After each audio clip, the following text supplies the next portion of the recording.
So yan guys, meron tayong frozen. Meron tayo guys pa frozen na puno. Diba? Ang puti. Frozen lahat. Feeling ko ngayon pa lang mag-winter. And sunod-sunod na negative yung temperature this coming week. And may snow. Good morning guys. Say hi to the vlog. Welcome to another vlog. Umiiyak siya guys kasi alam niya nga alis ako. Yesterday guys is Friday. Hindi ako pumake up ng shift today kasi mag-grocery nga ako. Kasi nga naiba na yung schedule ko sa aking full time. Bali, nawala yung Sunday ko. And then Sunday, switch back ko lang sa long term ako mag-work. So, yun. Kaya sabi ko, ngayon ako mag-grocery kasi next week, guys, is mag-start na yung shift, bago kong shift. Temporary shift. So, alam nyo guys, sobrang lamig ngayon dito. Especially next week, sa, I think, Thursday, magiging feels like negative 23 na siya. Or negative 23 in temperature. So, yun, ngayon pala mag-start yung winter dito guys sa Alberta. Pasensya na guys sa ating background. As usual, naglalaba tayo. Yun yun, nakabihis na ako. Napansin niyo yung aking muscle. O, diba? Tayo mag-workout. Punta tayo sa gym. And then after, mag-grocery tayo. Pupunta tayo sa Walmart at saka sa seafood. So, yun yung destination ko for today. And then mamaya, pipick up na lang ako ng pizza. Kasi it's Friday. So, yun. Usually lang naman ginagawa namin. Most of the time, pumipick up lang kami ng pagkain sa Friday. And bihira lang kami kumain guys sa labas. Bihira lang. As in, pag may okasyon lang. Alam nyo na. So, ayan guys. Nag-i-start ng sumikat ang araw. Ang oras is 8:34 ng umaga. Kaya, yun. Punta na tayo sa gym. Siya nga pala guys, ito yung first vlog natin for 2024. So, yun. And ready na ako. May dala tayong backpack. Kasi, magsha-shower tayo guys. Kasi after kung mag-workout, mamalengke ako. And malamang mag-ano ka ng konti.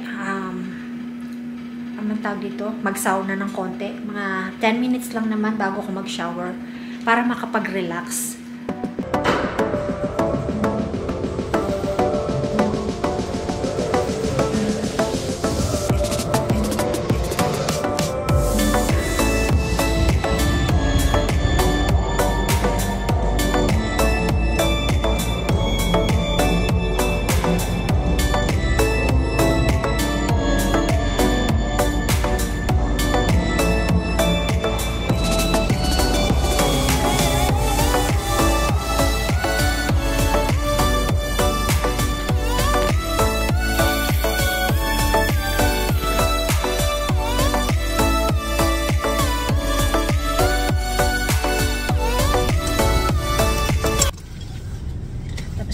Mag-workout guys. Ang sarap ng pakiramdam. Mag-workout and then mag-shower. Very quick lang ako mag-shower. Maalis lang yung, alam niyo, yung pawis and lagkit sa mukha ko. So ngayon, dadaan ako sa Costco guys kasi si Remy, yung pagkain niya hanggang bukas na lang. And tomorrow, ayoko naman lumabas. Total, nandito lang naman ako sa Costco. Malapit lang dito. Pagkalabas ko, liko lang ng siguro mga 2 minutes lang, nandoon na ako. Yeah, wala sa plano ko guys pumunta ng Costco. Pero dahil nga wala ng pagkain si Remy, kailangan pumunta ng Costco kasi yun yung kinakain niya. At saka toilet paper kasi yung roll ng toilet paper namin is 2 na lang. And besides, naka-sale naman siya. Pero yung susunod na grocery ko for Costco is sa susunod na grocery kasi hindi planado yung pagpunta ko sa Costco ngayon. Yun nga sabi ko, gawa lang ni Remy.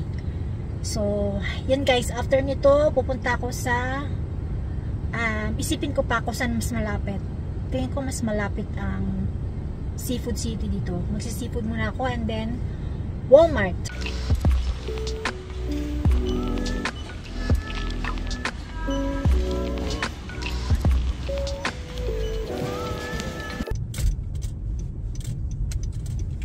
Seafood na tayo, guys.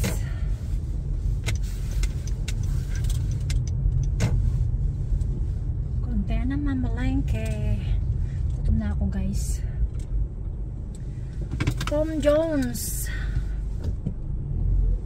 Gutom na ako, guys. Ang oras is 11:45 na. Mabilis lang tayo, guys. Hello.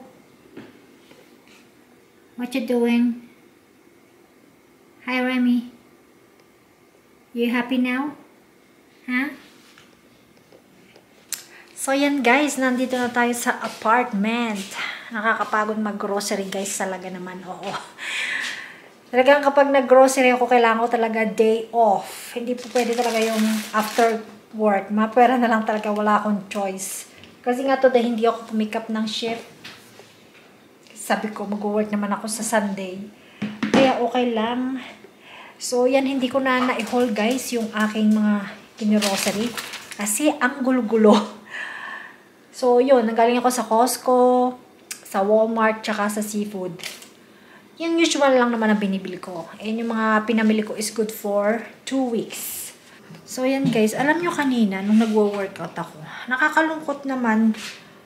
Kasi ang daming nababalita na mga, alam mo yung mga immigrants or yung mga student na kararating lang nila dito. And so sad kasi ano sila, puro aksidente, yung nabangga or inatake.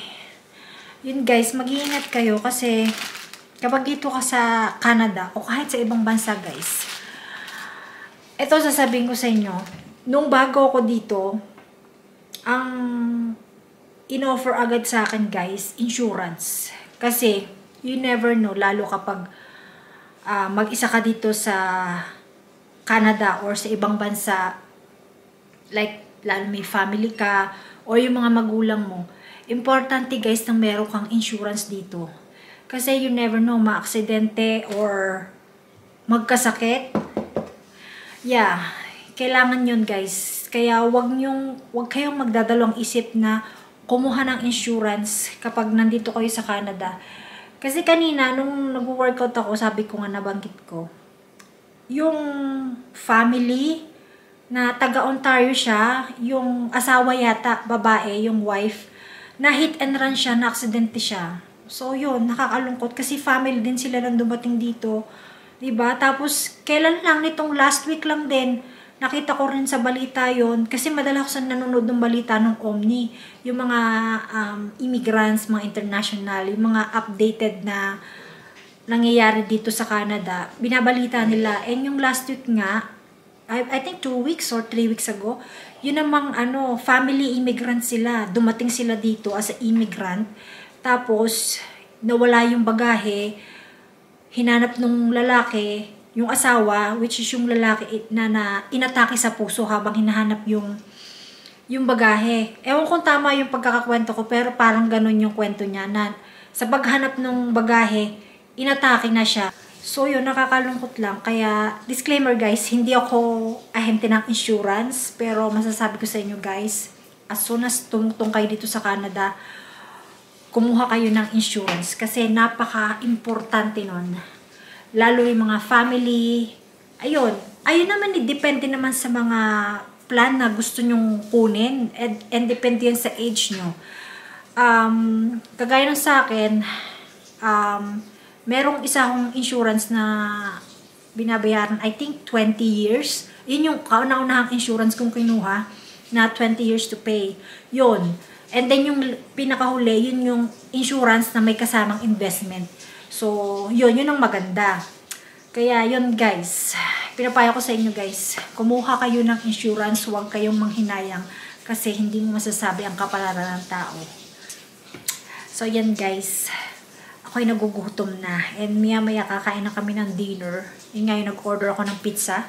After kong pumunta sa Walmart, habang namamalengke ako, habang nag-iikot-ikot ako sa Walmart, nag-order ako sa Señores sa website. So, yun, pinick up ko. And then, yun yung aming dinner. Nandiyan niya, Remy. Binabantayan niya ako. Kasi naupo ako dito. Naalala ko, guys, meron pala tayong Christmas tree. At saka yung Christmas light. Dalawa lang naman. So, tomorrow ko na siya gagawin kasi pagod ako ngayon. And tomorrow is si Remy. And tomorrow naman is 3 Kings. So hintayin na natin makalampas si 3 Kings para mahal natin may biyaya. Yan, bumili nga ako ng loto kanina. Sana patamain naman tayo. So yun guys, tomorrow ko natatanggalin yung mga Christmas decoration. Yung Christmas tree tsaka Christmas light. So yun. Bukas ko na lang siya iimisin kasi medyo pagod ako ngayon. Naupo lang ako dito kasi nilalaro ko si Remy. Lalaro na naman siya. Ito yung ayaw niya bigay yung laruan sa akin. Favorite na laro niya yan. So yan guys, naglalaro na naman siya. Kung maaari kinukuha ko, ayaw niya bigay sa akin.